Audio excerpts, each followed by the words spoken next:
cette première intervention, je vais effectivement faire un focus sur le fait que la filière porcine possède des atouts pour pouvoir s'engager et déjà être active dans la dynamique du bas carbone, de la décarbonation. Mais dans le cadre de cette présentation, je vais m'axer essentiellement sur la partie amont, sur la production. Tout d'abord, quelques éléments chiffrés pour recadrer un peu les choses et donner des repères. Donc, les données qui sont présentées ici sont issues de la base de données nationale Agribalis qui fournit les valeurs d'impact environnemental des produits agricoles et alimentaires. Donc là, vous voyez que pour produire un kilo de porc charcutier en système conventionnel, on émet 2,72 kg équivalent CO2 par kilo de poids vif de porc. Donc le kilo équivalent CO2, c'est bien synonyme de gaz à effet de serre, hein, c'est l'unité qui permet de représenter les gestes. Mais vous voyez que cette valeur, elle varie en fonction du type de l'animal, puisque si on s'intéresse à une truie de réforme en sortie d'élevage, toujours en conventionnel, là on est sur un niveau d'émission beaucoup plus élevé, on atteint 11,08 kg équivalent CO2 par kilo de poids vif. Et si on veut représenter ce que l'on appelle un porc mixte, c'est-à-dire le poids carbone de la production d'un porc qui intègre à la fois le porc charcutier et la truie de réforme, on a un niveau d'émission de 3 kg équivalent CO2 par kilo de poids vif. Donc ça, ce sont les dernières données Agribalis sorties assez récemment. Et si on compare, donc comme je vous disais, ça varie en fonction du type de produit, mais cet indicateur varie également en fonction du système de production. Si on prend un porc charcutier en conventionnel qui suit le label bleu blanc cœur, vous voyez qu'on est sur un indicateur un peu plus bas, 2,53. Quand on cible un porc charcutier alimenté avec une part de tourteau de soja plus importante, on augmente, on est à 2,88. Donc là, on est sur des dispositifs toujours en système conventionnel. Et puis, le porc charcutier en agriculture biologique, lui, a un poids carbone de 4,40 kg équivalent CO2 par kilo de porc produit. Maintenant, si on compare la production porcine à d'autres productions de viande, eh bien, on constate que l'on se situe dans les productions les moins émettrices de gaz à effet de serre. Si on se compare au poulet conventionnel, donc là, on est à 2,57 kg équivalent CO2 par kilo de poids vif. Pour la dinde, on est à 4,07. Et pour le bœuf, on est à 13,55. Voilà. Donc, sachant que là, ce sont bien des indicateurs changement climatique uniquement spécifiques des émissions de gaz à effet de serre. Donc, on voit que la production porcine se situe dans les productions de viande les moins émettrices, et c'est un atout qui est encore plus renforcé par le fait que cette production présente un bon rendement, puisque 83% du poids vif de l'animal est consommable par l'homme. Mais même si on a un niveau d'émission relativement bas, on a aussi des moyens d'agir, et les moyens, on peut déjà les avoir dès l'amont pour réduire l'impact carbone, et c'est d'autant plus important que 80% de l'impact d'un produit qu'on consomme, qu'on va acheter et qu'on va consommer, vient de l'élevage. Alors juste là, ce sont aussi quelques éléments de cadrage pour que vous ayez en tête les sources d'émissions à l'échelle d'un élevage, de la production de porc, les sources d'émissions et quels sont les gaz impliqués. Donc à l'échelle de l'élevage, en tout cas, dans les gaz à effet de serre, on va considérer le méthane, CH4, le protoxyde d'azote, N2O, le CO2, qui est lié là à la consommation des énergies, des carburants. Et on intègre aussi le NH3 parce qu'il contribue indirectement, à peu près à hauteur de 1% de l'azote ammoniacal, il contribue à la production de N2O. Donc ce n'est pas un gaz à effet de serre en tant que tel, mais par des voies de transformation, il contribue et il rentre dans la comptabilité des GES.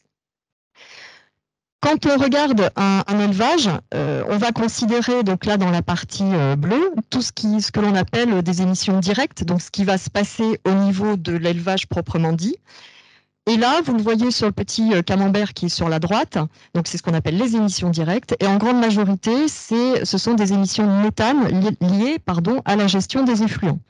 On a un peu de méthane entérique, voilà. Mais ensuite, la partie protoxyde d'azote et CO2 reste très négligeable. Donc là, sur l'élevage, on pourra agir sur la gestion des effluents, au bâtiment, au stockage, pour réduire les émissions de méthane.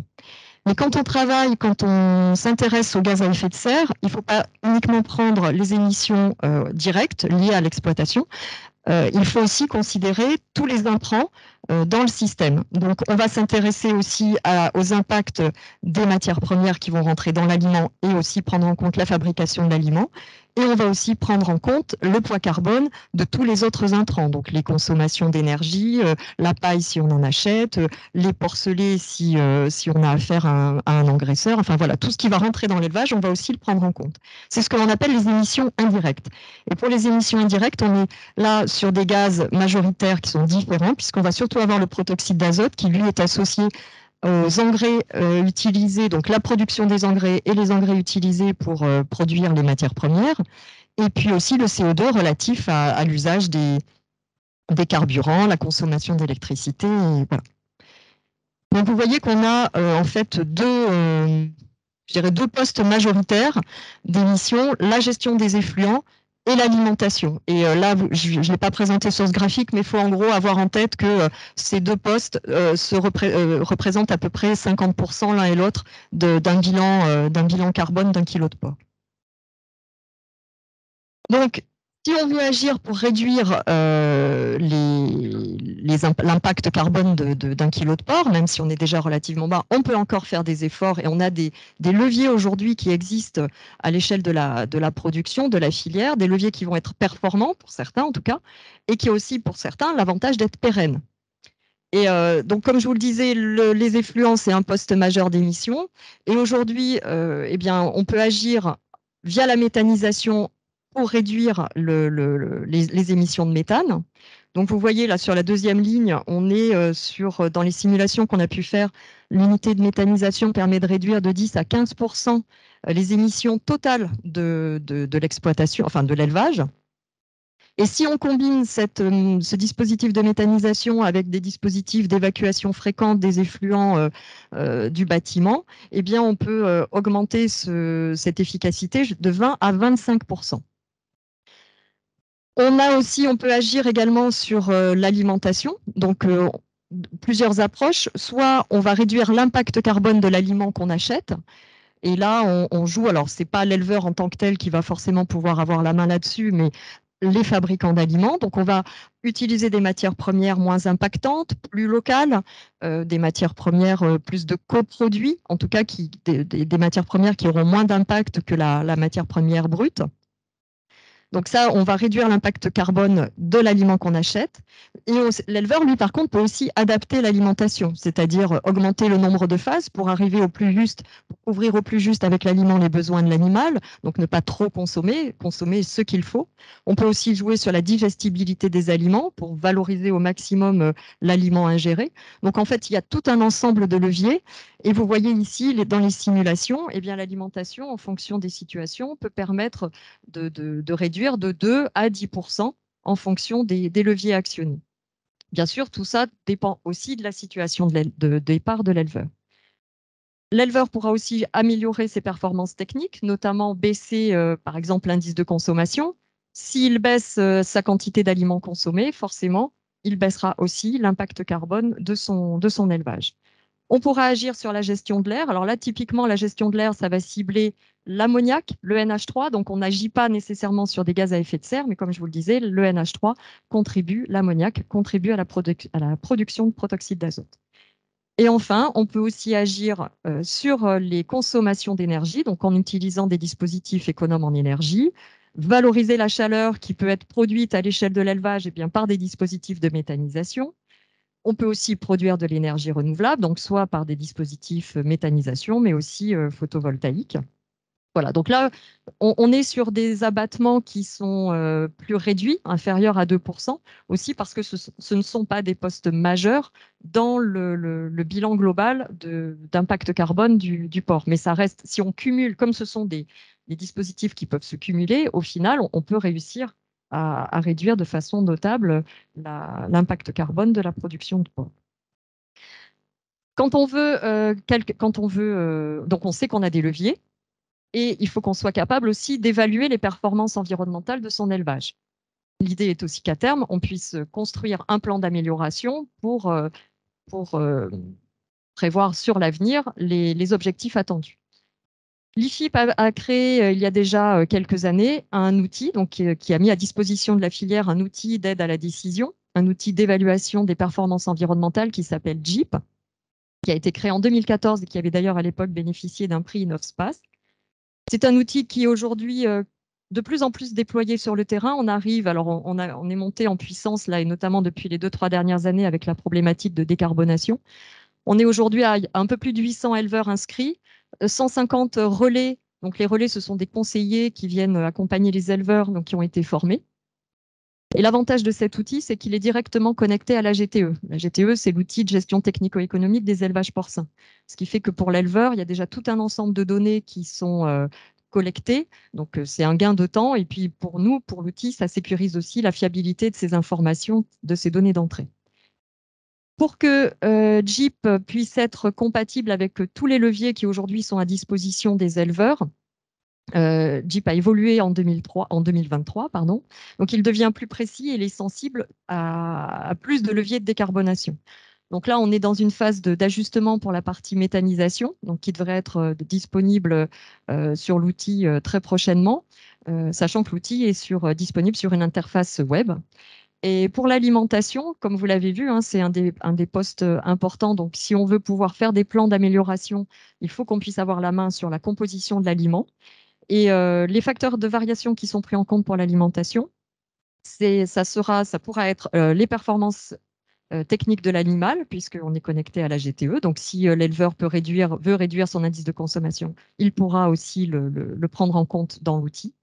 On pourra intégrer les stratégies d'alimentation, le nombre d'aliments, et puis aussi jouer sur la formulation des aliments. Donc là, par exemple, j'ai fait un extrait de l'interface web et vous voyez que l'éleveur, il pourra, là, on était dans la situation d'un aliment en engraissement. On peut choisir un aliment croissance, un aliment acheté. L'éleveur, s'il ne veut pas modéliser son évolution, il peut choisir l'aliment moyen qui est dans l'outil. En revanche, s'il veut choisir de modifier parce que le fabricant d'aliments lui a donné l'information précise de l'aliment qu'il a acheté, il pourra renseigner lui-même les caractéristiques. De la même façon, un faffeur qui, lui, va composer son aliment pourra renseigner ces éléments. Donc aujourd'hui, vraiment, l'éleveur, l'outil lui propose vraiment d'être acteur de son évolution. Donc, pour résumer, la production porcine, eh bien, c'est une production de viande qui a à bas niveau d'émissions de GES par kilo produit. Elle dispose aujourd'hui de leviers pérennes et efficaces à mettre en œuvre pour réduire les émissions de GES en élevage. Et j'insiste sur le côté pérenne parce que quand vous mettez en place un dispositif de méthanisation, il est quand même là pour un long moment. Donc l'engagement en termes de réduction, il est là sur le long terme. Et puis la filière dispose déjà d'un outil d'évaluation environnementale qui est gratuit, qui est déjà utilisé sur le terrain, qui est intégré dans certains cahiers des charges, dans des démarches RSE et qui est sensible à de nombreux leviers d'atténuation au changement climatique.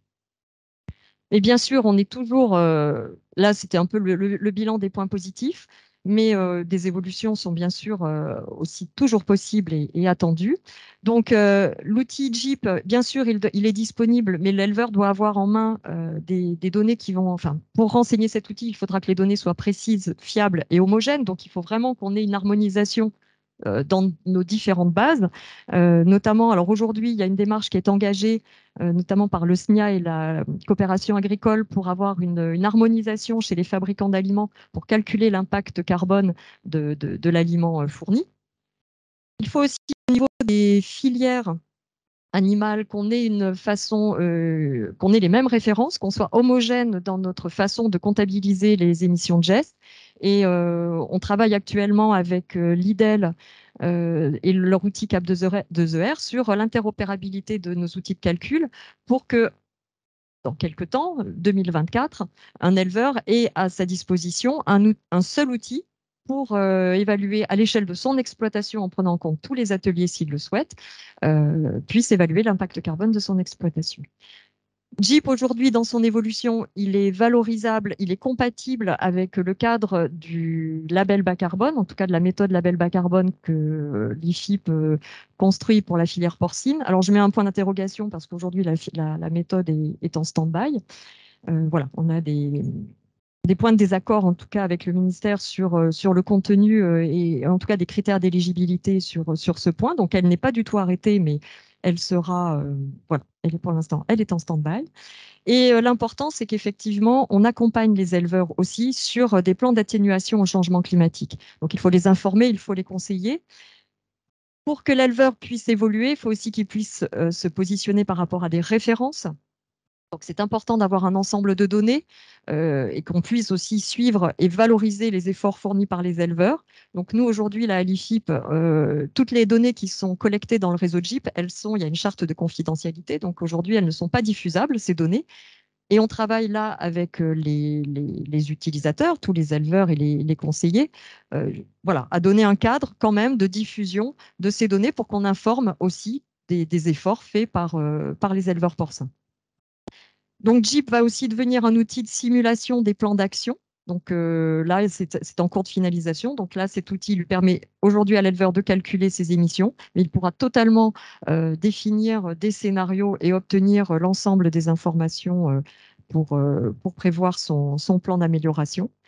Et l'intérêt, c'est aussi qu'aujourd'hui, JIP va pouvoir s'intégrer, enfin, peut être intégré dans des projets européens de démonstration, des projets d'atténuation au changement climatique, notamment des projets, il y a Climate Farm Demo ou Climate Smart Advisors. Donc c'est vrai qu'aujourd'hui, en tout cas pour la filière porcine, l'IFIP et avec l'outil de JIP, voilà, on a déjà à disposition un outil, mais qui méritera peut-être un jour d'être traduit en anglais si on veut qu'il ait une étendue un petit peu plus large. Je vous remercie.